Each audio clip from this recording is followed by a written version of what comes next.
Guys, what I'm doing is showing you when you properly train an animal.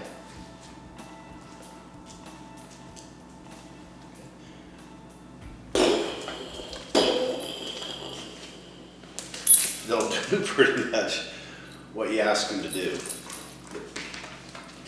This is Rex, and Rex loves doing things I ask him to do. Obviously he gets treats, right? And there's a reason I'm showing you this.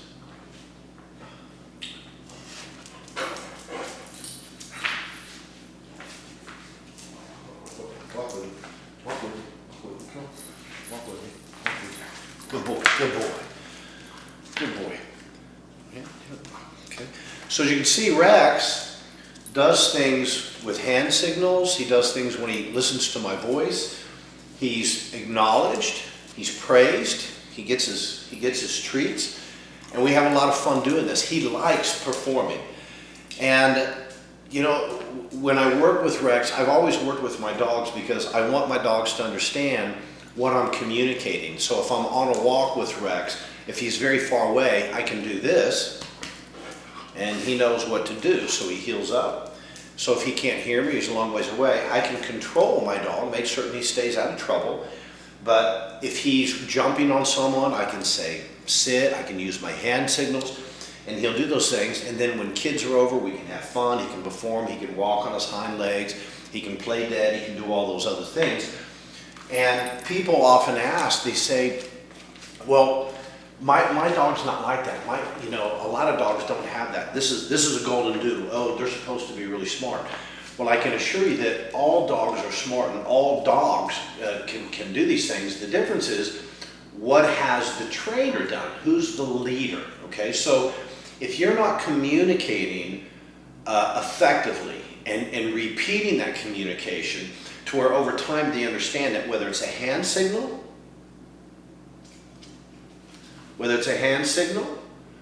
or whether it's a voice signal, up, good boy. Okay, and then acknowledge and praise.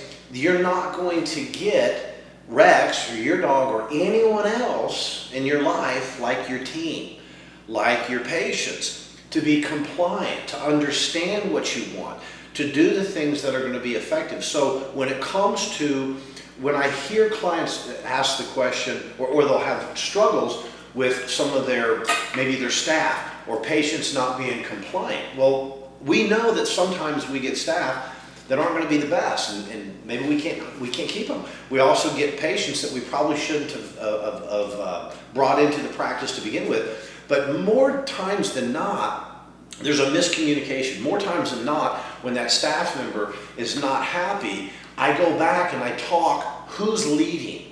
Or, when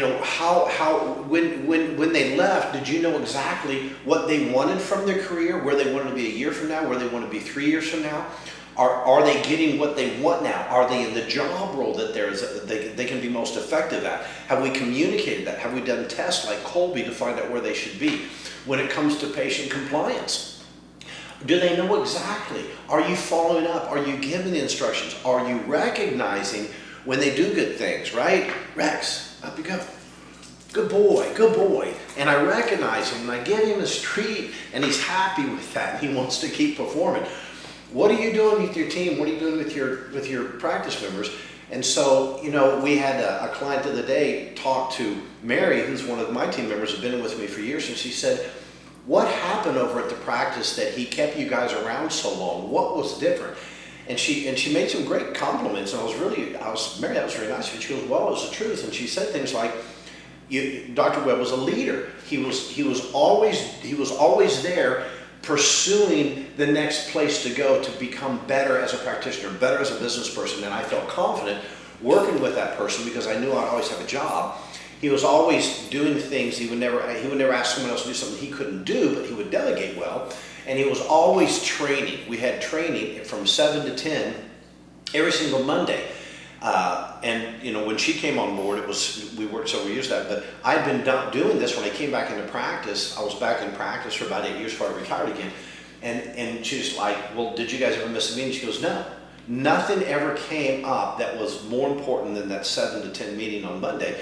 He was always there. We always had training to do, role playing, all these kind of things.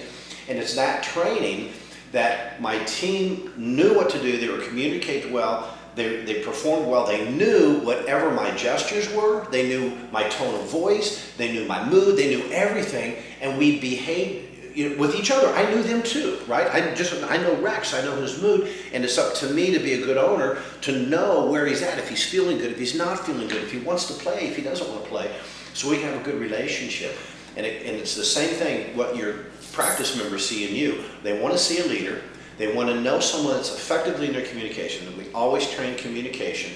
And then if those things are taking place right, and you're repetitive at it, and you're rewarding those practice members, you're rewarding your team, then these things are going to happen. Just like Rex performing for me, you're going to get the performance you want. You're going to get the kind of environment you want, and everyone's happy. So I know it's a different way to do a lesson, but I hope you enjoy it.